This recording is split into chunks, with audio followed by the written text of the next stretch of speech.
Quel gardien a remporté le plus de points pour son équipe cette saison?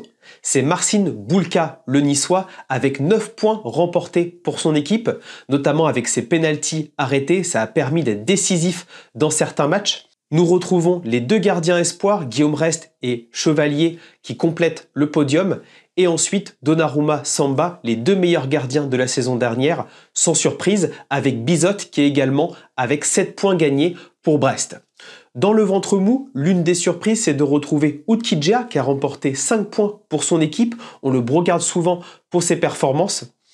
Enfin, en queue de classement, on retrouve Pau Lopez qui confirme statistiquement finalement sa mauvaise saison avec Marseille. Et surtout les gardiens de Strasbourg, que ce soit Matsels ou Bellarouche, ils ont remporté qu'un seul point pour son équipe.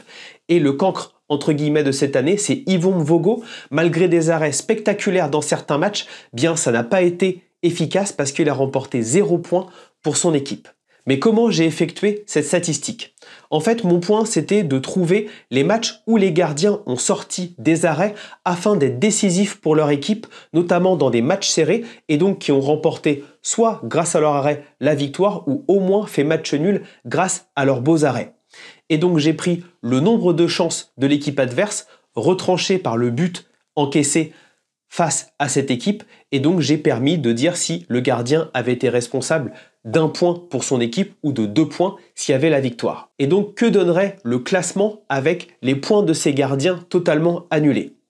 Eh bien cela ne changerait pas le podium, on aurait les 4 meilleures équipes de Ligue 1.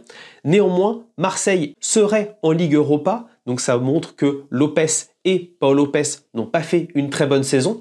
A l'inverse, Lens et Nice seraient décrochés de la course à l'Europe. On aurait également Strasbourg qui serait 11e de Ligue 1, donc pas forcément inquiété pour le maintien.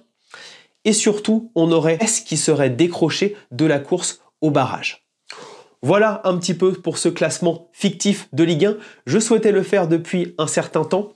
À noter que on prend que en compte les arrêts sur la ligne, on ne prend pas en compte les bonnes sorties, notamment les bonnes passes pour effectuer le début d'une action. C'est totalement statistique, mais ça permet de conforter certaines impressions visuelles et de donner le caractère décisif de chaque gardien. Dites-moi ce que vous en pensez en commentaire.